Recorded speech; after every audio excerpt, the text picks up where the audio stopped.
Helo, fe enw I yw Llewelyn, Cyfarwyddwr Addysg, Nyrsio a Gweithwyr Iechyd Proffesiynol. Chi yw ein dyfodol, ac rwy eisiau rhannu gyda chi fy mrofiad I o'r yrfa anhygoel hon, sydd wedi fy ngweld yn teithio'r byd ac yn estyn am y sêr. Mae Nyrsio yn yrfa wych.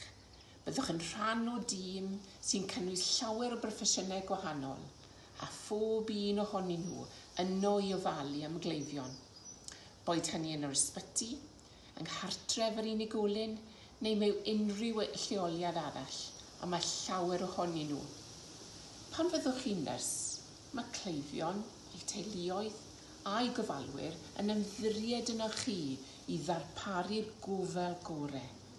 Mae'n anrhydedd enfawr I fod yn rhan o ofal unigolyn. Os ydych chi am ofalu am oedolion neu plant, bydd bod yn nyrs yn cynnig cynifer o gyfleoedd I chi yng Nghymru, y Deyrnas Unedig ac yn y byd I eang. Unwaith y byddwch wedi cyfrestru, gallwch chi ddefnyddio'r cymhwyster I weithio bron unrhyw lle yn y byd, yn gofalu am y bobl sydd eich angen fwyaf.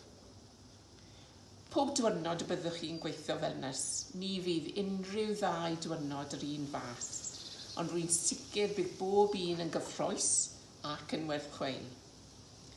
Mae yna gymaint o hyblygrwydd o fewn nyrsio, fel y gallwch gweithio dyddiau gwahanol bob wythnos, yn ogystal â symud I nifer o feisydd gwahanol.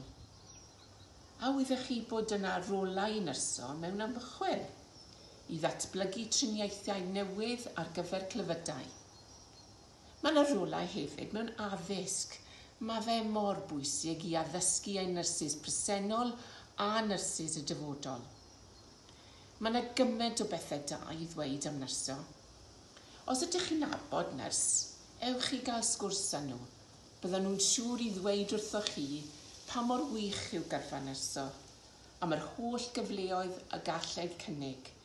Pa mor dda yw bod yn rhan o'r tîm, a pha mor werth chweil yw gofalu am rywun pan fydd angen cymorth arnynt fwyaf. Felly, dewiswch nyrsio I fod eich gyrfa gofal iechyd yng Nghymru, a dewch I brofi gwobrau'r rhaglen hon. Diolch I chi am wrando, a gobeithio'n eich gweld cyn bo hir.